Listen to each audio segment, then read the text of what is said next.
Birthday, एखादं special occasion म्हणजे थोडक्यात काय तर एखादी आनंदाची गोष्ट सेलिब्रेट करायची असेल तर केक तर हवाच.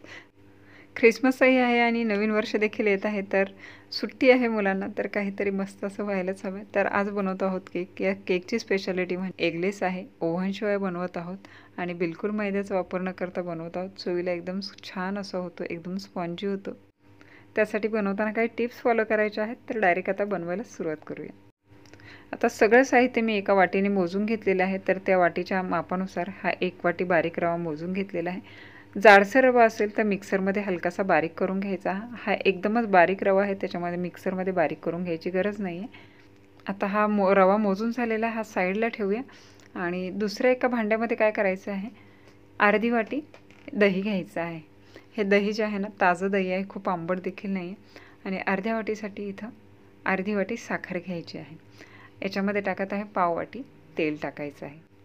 हे तिन्ही साहित्यानं व्यवस्थित असं मिक्स करत राहायचं आहे. कंटिन्यू मिक्स करायचं आहे, म्हणजे साखर देखील वितळली जाईल आणि तेल आणि दही जे आहे ना, सगळं एकजीव व्हायला हवं. असं एकजीव होतपर्यंत आपल्याला हे साधारणतः 2 ते 3 मिनटं लागू शकतात. कंटिन्यू तुम्ही मिक्स करत राहायचं आहे. आता इथं पाहू शकताय साधारणतः 3 मिनटानंतर हे पूर्णपणे मिक्स झालेलं आहे. त्यानंतर याच्यामध्ये टाकत आहोत आपण 1 वाटी जो बारीक रवा आहे ना, तो ॲड करायचा आहे. तर रवा देखील याच्यामध्ये मिक्स करून घ्यायचा आहे. तर एकसारखं आपल्याला हा मिक्स करून घ्यायचा आहे आणि थोडंसं आपल्याला भिजण्यासाठी वेळ द्यायचा आहे. कमीत कमी हे मिक्स केल्याच्यानंतर 10 मिनिट आपल्याला झाकून ठेवायचं आहे. त्याच्यामुळे रवा हलकासा फुलला जाईल, चांगला भिजला जाईल. त्यामुळे शिजताना हा ड्राय होणार नाही, एकदम छान असा तयार होईल. त्याच्यामुळे रवा भिजवून घेणं महत्त्वाचं आहे. तर रवा भिजत आहे तर साईड बाय साईड इथे कुकर गरम करायला ठेवलेलं आहे. तर कुकरमधले आतमध्ये रिंग काढून घेतलेली आहे, शिट्टी काढायची आहे आणि कुकरच्या आतमध्ये जाळी ठेवायची आहे, म्हणजे त्याच्यावर आपल्याला केक जो आहे ना एखाद्या भांड्यामध्ये बेक करण्यासाठी ठेवता येईल. रवा भिजत आहे आणि कुकरही गरम होत आहे, तोपर्यंत बाकीची तयारी करूया, म्हणजे झटपट असं बाकीची प्रोसेस होईल. तर एका सेम वाटीने पाव वाटी गव्हाचं पीठ घेतलेलं आहे. 3 चमचे इथेही कोको पावडर घेतलेली आहे. त्यानंतर आपण याच्यामध्ये टाकणार आहोत पाव चमचा बेकिंग सोडा आणि 1 चमचा बेकिंग पावडर टाकायची आहे. आता मी हे सगळं असं चमच्याने वरच्यावर मिक्स करत आहे आणि खाली हे चाळलं देखील जाईल. तर या पद्धतीने हे सगळं चाळून घेतलेलं आहे, म्हणजे सगळं साहित्य जे आहे ना आधीच आपण आता मिक्स करून घेतलेलं आहे. तर साधारणतः 10 मिनिट झालेले आहे. रवाही भिजलेला आहे, तर एकदा मिक्स करून घेऊया. आणि आता हे व्यवस्थित मिक्स केल्याच्यानंतर आपण जे गव्हाचं पीठ, कोको पावडर आणि सोडा मिक्स करून घेतलेलं आहे ना, ते आता याच्यामध्ये ॲड करायचं आहे. आता हे सगळं साहित्य जे आहे ना, सोडा, कोको पावडर वगैरे व्यवस्थित मिक्स व्हायला हवं. त्याच्यामुळे आपण पुन्हा एकदा हे चाळणीने चाळून घ्यायचं आहे. तर चाळताना काय करायचं आहे, आता हे भांडं मोठं आहे, याच्यावर डायरेक्टली हे चाळण ठेवायचे आहे, म्हणजे आपलं डबल चाळून होईल हे आणि व्यवस्थित सगळं साहित्य जे आहे ना ते मिक्स होईल. तर या पद्धतीने हे असं मिक्स करायचं आहे, सांडणार नाही किंवा काही नाही. आधीच एकदा चाळून घेतलं होतं, त्याच्यामुळे बऱ्यापैकी हे सगळं मिक्स झालेलं होतं. आता हे चाळून झालेलं आहे, तर सगळं आता हे मिक्स करून घेऊया. तर या पद्धतीने अलगद असं हे मिक्स करून घ्यायचं आहे, फार देखील मिक्स करत बसायचं नाही. एकदा मिक्स झालं की आता याच्यामध्ये आपल्याला सगळ्यात शेवटी ॲड करायचं आहे पाव कप दूध ॲड करायचं आहे. सेम वाटीचं प्रमाण ठेवायचं आहे, त्याच वाटीने सगळं साहित्य आपण मोजून घ्यायचं आहे. अर्धा चमचा व्हॅनिला एसेन्स टाकलेला आहे. आता दूध, व्हॅनिला एसेन्स सगळ्याच याच्यामध्ये मिक्स करून घेऊया. तर हे लगेच मिक्स देखील होतं आणि एका साईडला कुकर देखील चांगला असा गरम झालेला आहे. त्याचबरोबर कुकरच्या भांड्यातच आपण बेक करत आहोत, तर त्याला देखील ग्रीज करून त्याच्यामध्ये बटर पेपर ठेवलेला आहे. तर सगळं हे मिश्रण देखील आपलं तयार झालेलं आहे. तर सगळ्यात छोटी आपल्या आवडीप्रमाणे याच्यामध्ये ड्रायफ्रूट टाकू शकता, ऑप्शनल आहे, नाही टाकलं तरी हरकत नाही. एकदा हे मिक्स करून घेऊया. आपलं बॅटर जे आहे ना रेडी झालेलं आहे, याची कन्सिस्टन्सी पाहू शकता.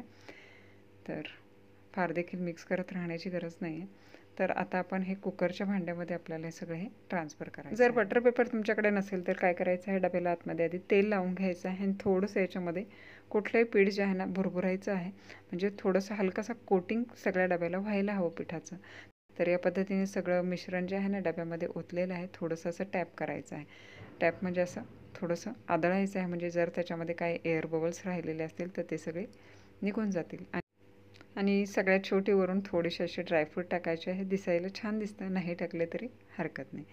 आता इथे कुकरही गरम झालेला आहे, तर झाकण काढलेलं, याच्यामध्ये जाळी ठेवलेली आणि जाळीच्या वरती केक बेक करण्यासाठी ठेवला होता. मिनिमम 25 ते 30 मिनिट लो टू मीडियम फ्लेमवर छान असा बेक झालेला आहे. पूर्ण थंड झाल्याच्या नंतर इथे केक पाहू शकताय.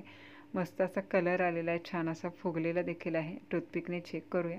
मधला भाग आहे ना, शक्यतो तिथे आपण हे पाहायचं आहे. तर एकदम क्लीन अशी ही निघालेली आहे, म्हणजे आतपर्यंत केक जो आहे ना व्यवस्थित असा बेक झालेला आहे.